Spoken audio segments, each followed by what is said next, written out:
Right. All right, everybody. Thank you so much for joining us this afternoon. We're getting our clients let in here now. I'm going to give everybody about another 60 seconds or so to join us, and then we're going to go ahead and get started. Seeing a lot of familiar names coming in right now. I know a lot of you joined us yesterday for our webinar with Grace Suchi on retirement planning goals in 2026. So, really appreciate you taking the time to join us here again. Spend more time with Reliance family. Got a good amount of people jumping in. All right, I think we've got a pretty sizable group here, so we can go ahead and get started. Appreciate everybody taking the time out of their day to join us for our first speaker series of 2026. Today's topic is going to be how to create a realistic travel budget and make the most of it in retirement. With us today, we have Amy Rambo. She's a travel advisor with Blue Pineapple Travel. Amy has a ton of passion for travel that extends to helping others realize their own travel dreams. She's got a wealth of personal experience with travel, including living abroad and extensive travel herself. We are super happy to have Amy here today. We're going to cover things like, what does the real cost of travel look like in 2026? How you should be building a travel budget, travel in different stages of retirement, right? When we talk about the go-go, the slow-go, the no-go years, family and multi-generational travel, why it potentially makes sense to use a travel advisor like Amy and her group, and then best time of the year to travel. And we're also going to leave some time open for Q&A at the end. So the chat is open here. If you do have any questions throughout, I encourage you just to start firing them in the chat. Don't wait till the end. If something comes up, question becomes top of mind, just go and fire it into the chat and we can get to it at the end. But Amy, appreciate you taking the time to join us today. Thank you so much for having me. I'm really excited to be here. Yeah, we're pumped for this. Amy has done a number of these talks to very similar groups before, so we're excited to have her here today as part of this conversation with the Reliance Financial Partners family. So, the first topic I want to get into is it's crazy that in 2026 we're still talking about like post-COVID world, but really the world did change a lot after 2020. And I did a lot of independent research myself before we got on this call, and it really is crazy to see like how much travel costs have changed since 2020. So some of the things I saw were travel costs in general are up around 20% since 2020. Lodging is up significantly. Food is almost up 25%. Even domestic trips that, we were so used to taking 10, 15, 20 years ago, like maybe going skiing in Colorado can sometimes even be more expensive than going abroad to places somewhere in like Europe. So I guess my question for you initially is like, in this post-COVID world, 6 years later, what part of travel have you seen you have the biggest change in terms of the cost factor? Yeah, I would agree. I mean, I think just as the world in general saw a lot of uptick at post-COVID, that obviously extends to travel. If the general price of going out to eat dinner at a restaurant is up, then it's up if you're on vacation too. So I just think it's in general, it's been up. Flights have been an interesting one to see. They were really up and then they sort of dropped back down. I would say with flights, there used to be sort of some offhand um, rules of thumb you could go by. Like if you're going to get an international ticket, buy it 6 months in advance. I would say now it's sort of a little bit more of a wild card. I would like tracking flight prices is a good idea because they're just sort of all over the place. Some of those rules of thumb are in place in some destinations and then they don't really apply in others. And so I think more things like that of seeing pricing be a little bit more dynamic, going up and down, a little bit more ebb and flow when it comes to pricing. There's some of the things that we've seen post-COVID. Yeah, so that being said, right, do you think there's any areas where travelers today are actually getting more value despite prices broadly across the board being significantly more? I mean, I think in a post-COVID, I think there's an even greater appreciation and desire for travel. I think when we went through that, where it was like you couldn't, even if you really wanted to, I think the value is just in the experience itself. I think there's a greater appreciation and value. And so it's hard to put a price on that, but I think there's that desire to say, even if it has gotten a little bit more expensive, it's still something that's highly valued and valuable. Because I think we all sort of got a taste of what it was like when that was taken away, when that desire, that dream you had to go see the Colosseum in Rome, you were like, oh, shoot, what if I can't do that? So I Yeah. think in some senses that's where the real cost value has risen. Yeah, see, I mean, you're hitting the nail on the head, and I think it's a good transition here, right? Like you make a great point that yes, like travel is like a discretionary expense, but it has very, very high emotional value associated with it. So if I'm starting to think about travel, when we're talking with our clients, I generally see people fall into one of two buckets when they're thinking about retirement travel and vacations. They either start with a number, they say something like, "Oh, we can spend anywhere from 15 to $20,000 a year," or they have a very specific vision, like, "Oh, we've always wanted to take the family somewhere like in Italy." And from what we have often encouraged our clients to do is to work backwards, right? Like have your budget set, and then you can allocate those percentages to flights, hotels, experiences, activities, and food. That's part of what we do with our clients is, help set a budget for some of these things. But if somebody doesn't have a clear number in mind, like how do you help them find one? Or if they have a broad budget in place, like how do you help them allocate to some of those areas that I described? Yeah, I would say if they don't have a clear number in mind, I feel like often what we find on our side, if they feel like they don't have that number, is because they're like, well, I don't know how much to expect a trip to Greece or Italy, or how much even is a safari in Africa. And I feel like that's where we can come in with our knowledge. Most destinations will have a range. There's going to be a range of price points of how much you can spend in a destination, but then there are some just real factors. If you came to me and you're like, I think maybe I want to spend, I'm a family of four and I want to spend $3,000 in a week in Italy, including flights. I mean, that's not realistic, right? Like you're gonna have to spend that just to get over there. And so I think that there's in some ways of how we're going to try to direct people. It really does help if you do have a price point of what you want to invest. And I do like phrasing it in that way of what is your ideal financial investment in this trip, and especially for retirement. If you have worked with an advisor, if you do have a more you're more conscious of the amount of money you have to spend within a year. Well, how much of that, what percentage of that do you really have to put into a trip or two? Because that can really help us then direct you. Like if you have a certain amount and it just isn't quite the year for you to go to do that Africa trip. Maybe you say you have a certain amount and you want to do three different kinds of trips over the next 5 years, we can help direct you as to which one would be the best option to do first. Or maybe you want to see how you feel after you've hit retirement and you're starting to withdraw, and you know you're going to be a little bit anxious about that, about like, I'm not contributing, I'm only pulling out. Maybe that's not the year to do the big mega um, blowout trip. Even though you're super excited, you just retired, maybe get a little bit more comfortable with the idea of retirement and then plan a really big ticket trip. But I would say trying to feel people out, ask them really good questions. What are their priorities? Really, what are they wanting to experience while they travel? What are some of the things that they find the most valuable? Do they want to stay at a really nice hotel and maybe have a shorter trip? Or maybe save a little bit on accommodations, but really pack it in with activities? I think those are all kinds of questions we're trying to feel out. Yeah, and you jumped ahead great and kind of answered one of the next questions I had, and you really already answered in terms of like, how do you balance, wanting to knock out that bucket list dream trip versus like realities of what that will actually cost and how you budget. And basically what you described is really is a timing thing, right? Maybe it has to wait 2 to 3 years depending on cost, timing, et cetera, right? There's a lot of factors that go into it. But briefly staying on the budget side of things, right? Are there any like common mistakes that you see people make in terms of planning, like how you phrase it, like a big blowout trip, right? If I'm going to spend $25,000 on maybe a month-long excursion across Europe, right? I'm being broad here, but are there any common mistakes you see people make in terms of budgeting for something big?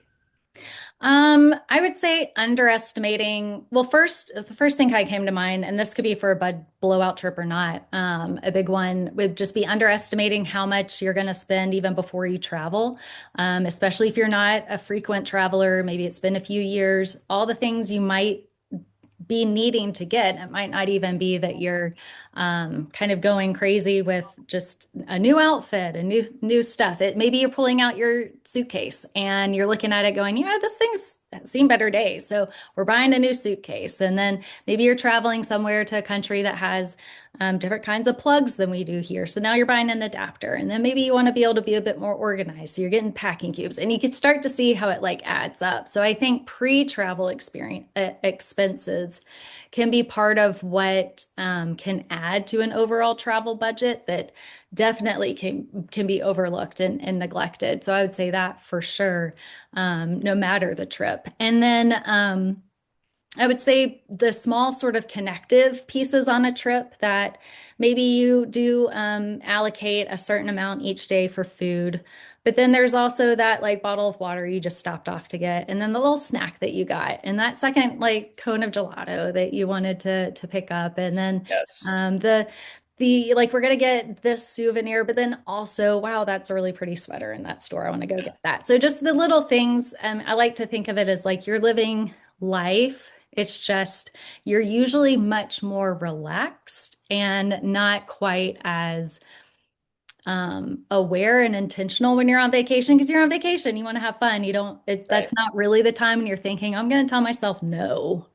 Like this is the time to go and say yes and get the things and do all the things. But I think not factoring that in well before you go of saying, all right, this is how much I have. Here's sort of my limit. And how am I really realistically going to go into this vacation mode while still not totally going crazy in my brain about just yes to everything. Um, Right. That second gelato run, I felt some shade thrown my way. It always sneaks up on you on a daily basis. it's just factoring it into the budget. Yes. Yeah, the snack budget always ends up being more expensive at the end of the trip. I think my girlfriend would agree with that after we recently went to Rome and Athens. Kind of an extension of that though, like are there certain areas where you see people maybe over budget and in some areas where they underestimate what they might be spending? I think you somewhat alluded to that, right? It's like those spontaneous things, right? Hey, this souvenir or this trinket looks like it would be really cool, or like, that sweater looks really nice and I can only get it here. Are there certain areas where it's like people often are spending way more, or they aren't even thinking about like, wow, I can't believe I spent that much on XYZ? I mean, well, you mentioned it a little bit with like the high cost of food. Food can add up really quickly. I think that can be a big one. And then tipping, depending on your destination, where you are, what kind of trip you're on.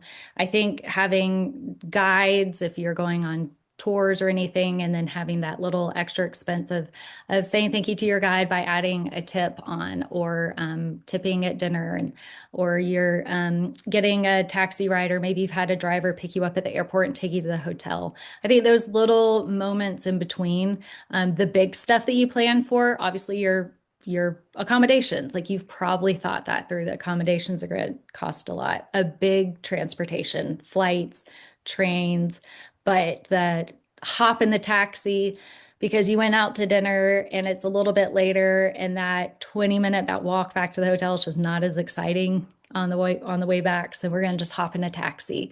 I think those are the little things that can sometimes get not quite accounted for, because I think when you think budget, you are thinking the big things. You are thinking, what do I want to spend on hotels? What do I want to spend on pre-booked activities? Which means maybe the things that you didn't pre-book, you're maybe not necessarily as thinking about. The entrance fee to a museum that you didn't pay to get a skip the line ticket or something, but you still want to go. So each day is going to have its own expense. I think I heard somebody say like come up with your trip budget and then just go ahead and add 15% or something, like just because that's when you're on that vacation go mode, traveling, seeing. I think you do want to give yourself the space and breathing room to be able to be spontaneous, to be able to make decisions like hopping in a taxi, to be generous with the local people that are hosting you and guiding you on tours or serving you at dinner and things like that. So I think just being conscious that it's the flights, it's the accommodations, and it's all the other things that come with just living life and being out and about.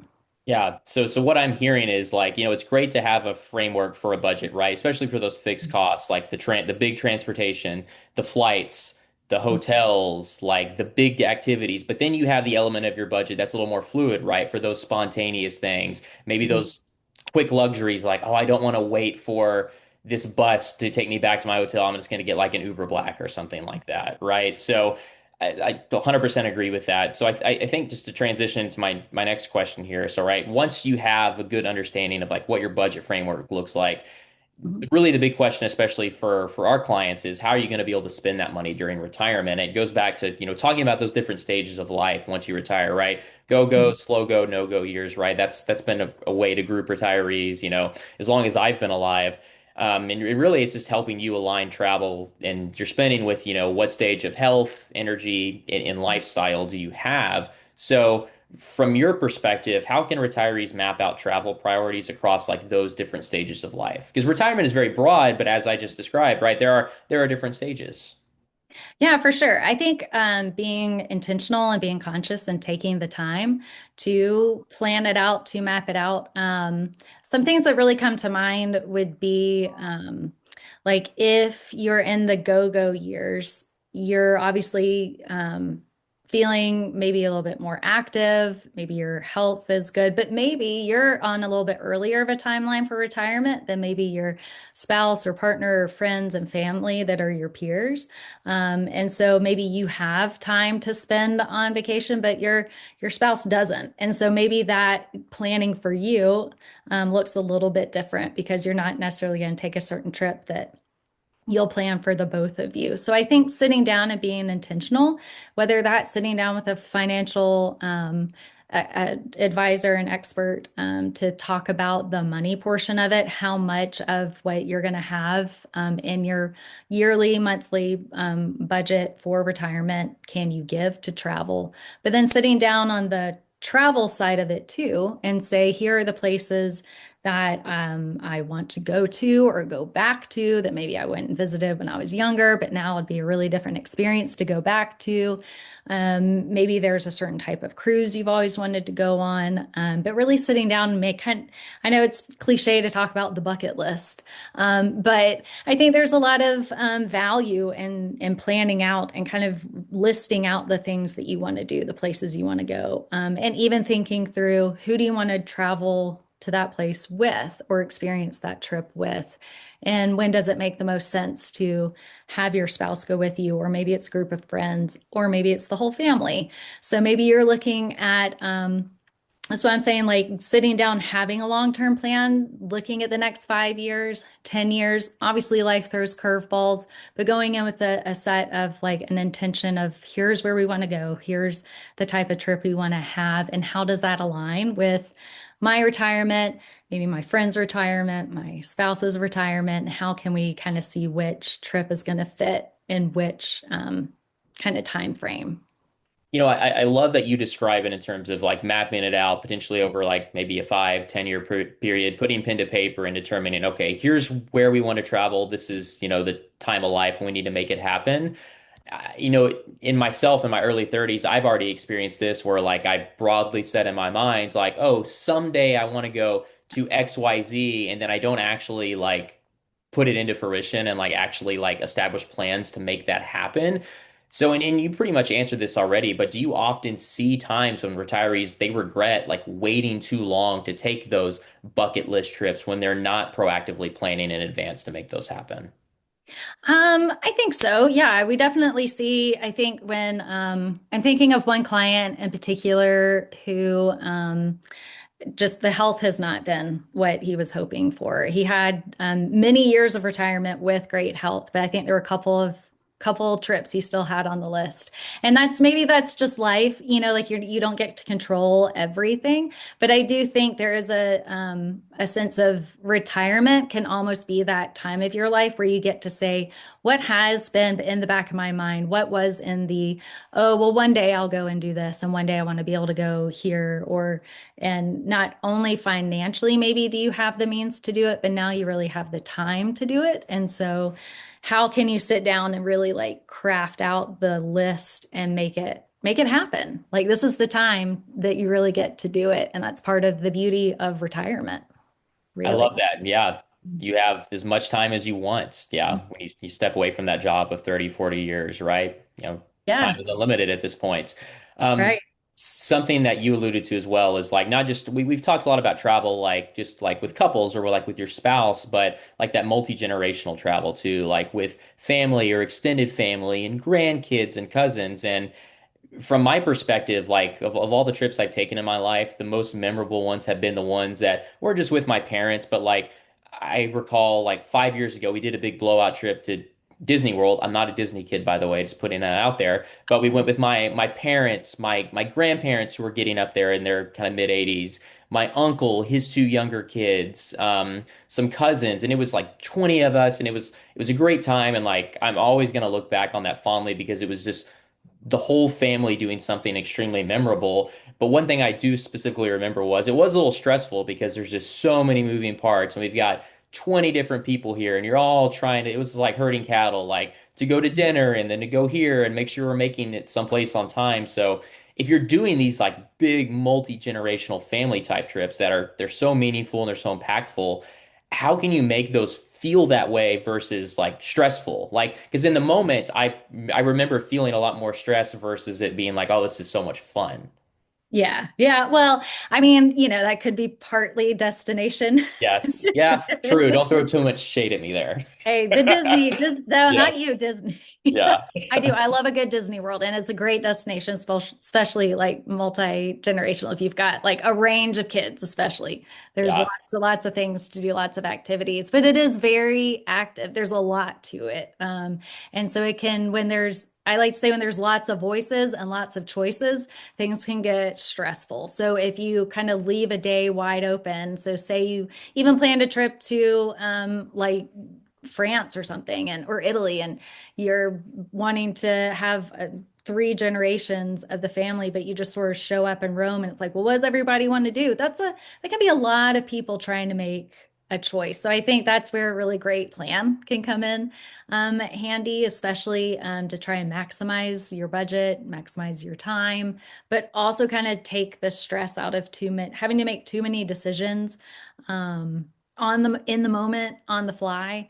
That can really help take away some of the stress. And I think too, with multi-generational trips, having different generations get to have different I guess buy-in for the trip. So different, maybe one afternoon, the grandkids get to plan and you give them a range of options, and then they get to decide, do they want to go see the Colosseum or do they want to go see the Vatican or something? It's just off the top of my head. But like, so that then they feel like they have some ownership over the trip versus just the grandparents got together, they made the plan, and then they told the family what was happening. I have a family like planning right now. It's a husband and wife, so they're the grandparents. They have two daughters who are married, and they each have three kids. And out of the six grandkids, one of them's a girl. So we have five boys, ranging from A uh, little outnumbered. a little outnumbered, exactly. They're Yeah. like, we've got a junior in high school down to a fifth grader, and so it's a spread of kids, and they're going to go to Italy, and so Yeah.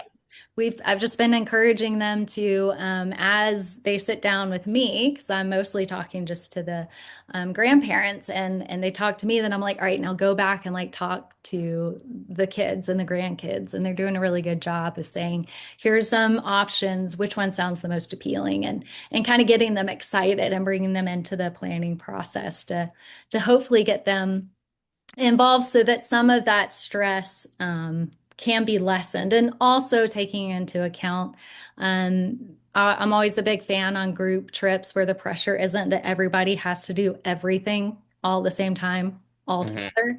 Right. That there can be some moments where if there was another group family trip where there was two, a mother and a daughter who really, really wanted to do a cooking class, and the rest of the family had zero interest. So we Hmm. planned a whole nother excursion and activity for the rest of the family, and the mother and daughter had their cooking class, and they were delighted, and the whole family had a really great time.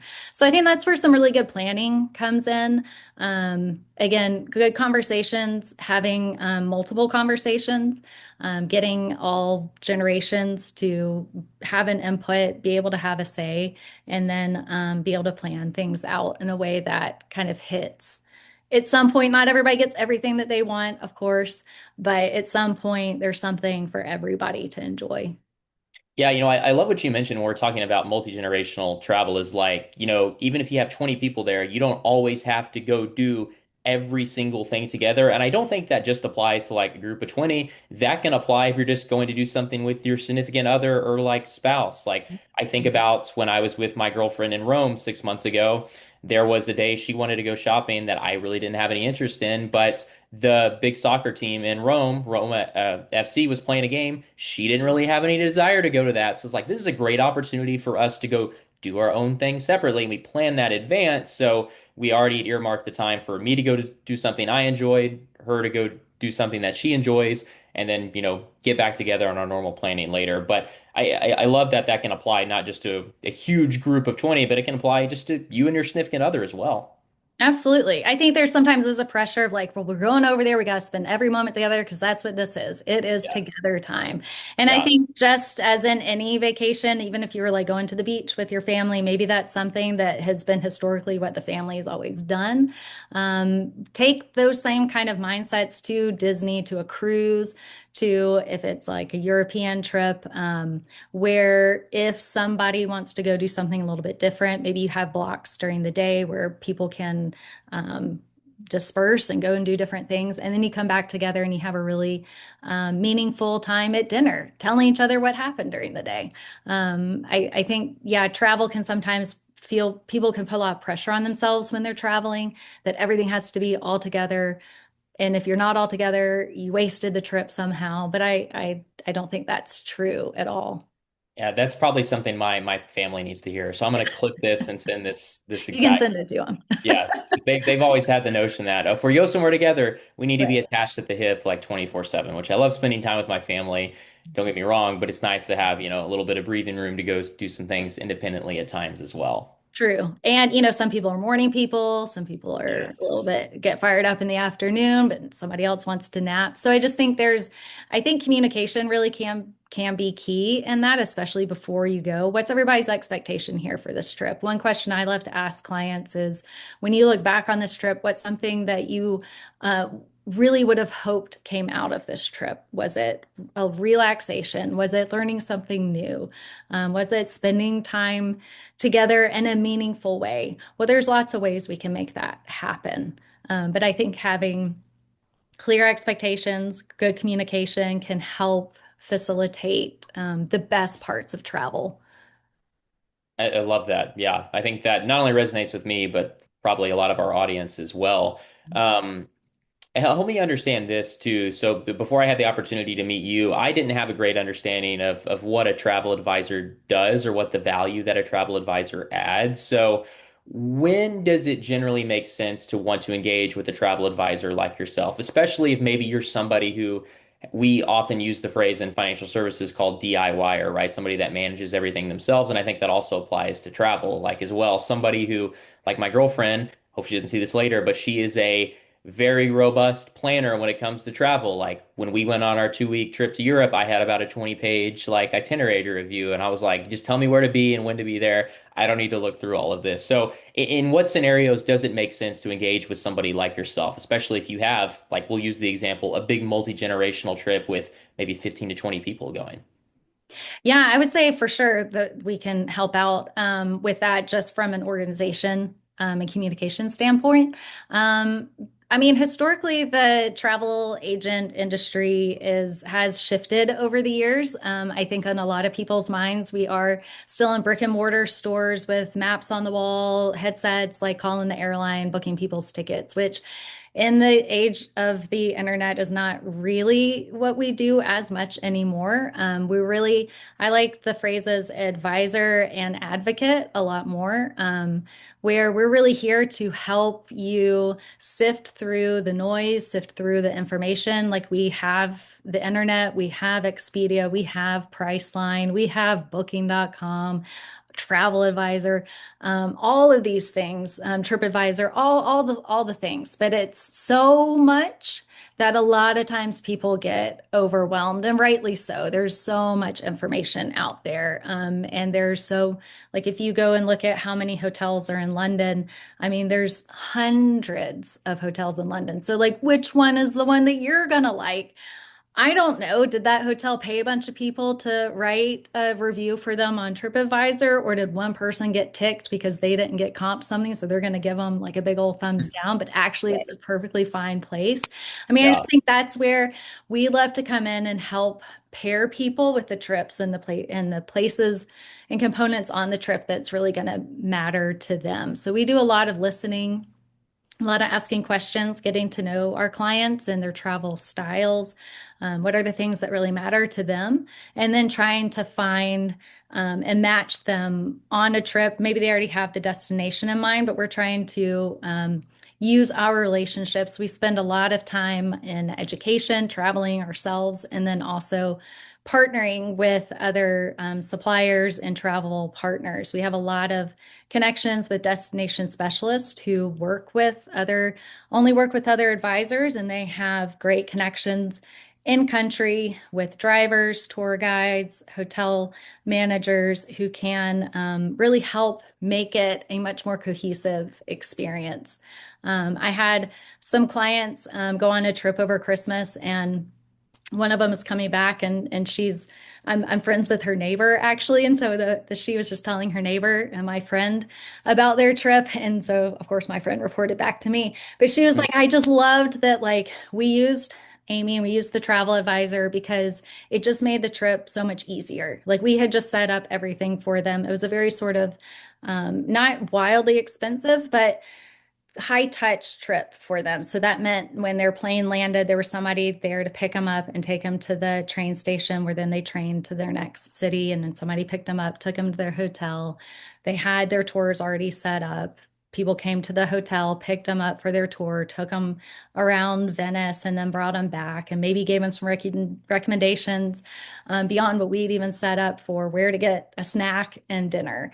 So I just think we've got great relationships with people all over the world, with cruise lines, tour operators, and it's our job to cultivate those relationships, to be educated ourselves on different products for travel. That there's just it's a lot of time too to plan a trip, especially something multi-generational, especially something that's very meaningful. I would say for the trips where I think we do the best would be if they're complicated. So I would say if there's lots of people, if there's maybe it's a couple, but they want to do multiple stops. So maybe it's a couple different countries in Europe that they want to connect with, a couple different safari camps in Africa. I think this is where we can really come in and help make it the best trip that it can possibly be. The thing that you said that resonated with me the most, because it's very similar to what we do at Reliance Financial Partners, is you say when you have those initial conversations with potential clients, you do a lot of listening, right? Like, what do you want this experience to be like? Where do you want to go? What are you willing to spend? Very similar to the process. We call it plan on purpose, where it goes just beyond money. What do you want retirement to look like, right? What have you saved? How do we make those dollars work for you? So that resonates extremely well, not only with me, but I know with our clients here as well. So as we kind of wrap up towards the end of our time here, I did see a couple questions come in through the chat, but I did have a couple submitted in advance. And again, if you do have any questions for those that are on here, drop those in the chat and we can have Amy get to those before the end of our time here. But two I had submitted in advance, and I love both of these. I think these are great. One question I had submitted was, if you had to give retirees one piece of advice to maximize travel value, what would it be? I would say know what you want and not necessarily a destination, but like what is the experience you're trying to capture? Again, is it something that's a new experience for you? Is it that you want to finally be able to turn off the world back home because you don't have to be checking your email and you want to go and fully relax? I would say knowing, setting that, what is that desire for the trip that you really want and why? I guess more, maybe a better way to phrase it would be like, what is your why for your travel? Why are you wanting to go travel? Why are you wanting to go to this particular destination or spend this time away from home? Investing a bunch of money, investing a bunch of time, a bunch of energy. Travel's not necessarily easy. You know, you got to fight through airport security for a lot of trips, especially ones that we plan.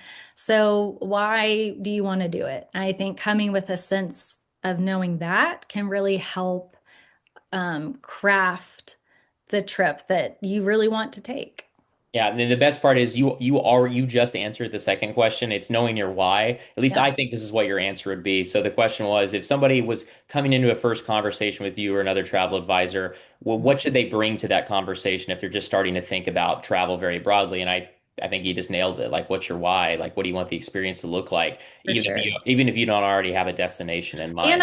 I would add to that, especially as a retiree, and maybe a new retiree, what I would also bring your previous travel experience, even if it's small, even if it's domestic, and you're like that I've been working really hard.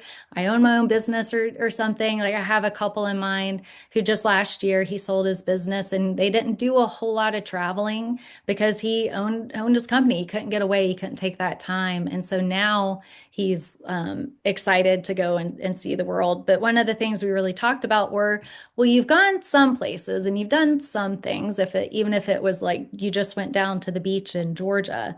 What about that experience was good and bad? What did you like? What did you not like? Sometimes knowing the previous experiences with vacation and travel that maybe didn't go as well and you didn't enjoy can be just as valuable pieces of information for the future of like, let's not repeat let's learn from maybe past mistakes and try to um, craft a trip that's going to be a little bit more suited to you. And sometimes knowing what didn't work can be just as valuable as knowing what you want. That makes so much sense to me. I think all of us that have traveled definitely have experiences where some things didn't go according to plan, or there are certain elements that we would not like to repeat in the future. So, yeah, I love that. That makes complete sense to me. I did see one more come here in the chat. Rosemary, you asked, are there any legit websites, apps that actually can help you find flights where you can look at cheap flights or travel? Any recommendations there? Yeah, I mean, I would say for sure Google Flights, they have trackers on them that you can set up for specific flight itineraries or certain date ranges. I like putting those on sometimes, and then it just sends you little alerts when the flights change. It's sometimes if I'm wanting to know all the range of options, especially for flights, if I'm looking at can I get from Frankfurt to Rome, I might type into kayak.com or an expedia.com and just say, tell me all the options. What are all the airlines that fly there? What's the budget? What's the high end? Because I might know about Air France, but maybe I didn't know about Vueling or EasyJet. So, I've never heard of Vueling until yeah. right now. So there we go. So Yeah. there are Yeah. some. And I will say, you know, um, the large sites, the big ones, the TripAdvisor, Expedia, they're by no means value less. It's just sometimes they can be overwhelming, and it feels like the best way to use them is just as initial information gathering. Especially if you're kind of starting from scratch and you don't really even know I think Rick Steves is a great one, especially for Europe. If you're not super Love his familiar videos. Those are great. yeah, if you're Yeah. not super familiar with Europe, head on to like Rick Steves' website, and he's got some great recommendations for the top things to do. So yeah, I think there's definitely value out there. And then for those bigger sites, knowing, with a caveat, it's still the internet, it's still big, it's still broad, and Yes. yeah. That's a great pro tip. I appreciate it. Rosemary, great question. Thank you for that. Yeah. As we wrap up here, I have dropped Amy's contact information at Blue Pineapple Travel into the chat. I will send that out along with a replay of this webinar, ideally by tomorrow. Worst case, this will go out sometime on Monday. But I appreciate all of you taking the time to join us for our first speaker series of 2026. Amy, really appreciate you taking the time to join us as well. But before we hop Yeah, off, thank any you. closing thoughts from your perspective?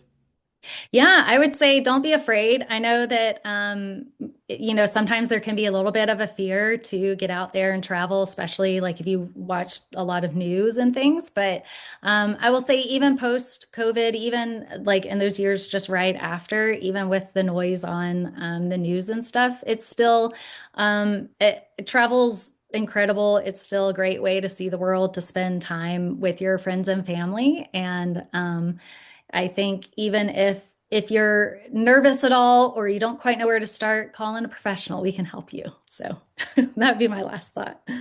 Love to hear that. Well, again, Amy, thanks so much for taking the time to join us. Hope to see you again for our speaker series next year. Again, we'll send the recording out. If you want to reach out to Amy, I've dropped her contact information in the chat and we'll send it out via email as well. Everybody have a great, safe evening. Thanks so much. Appreciate your time. Thank you. See ya. Bye.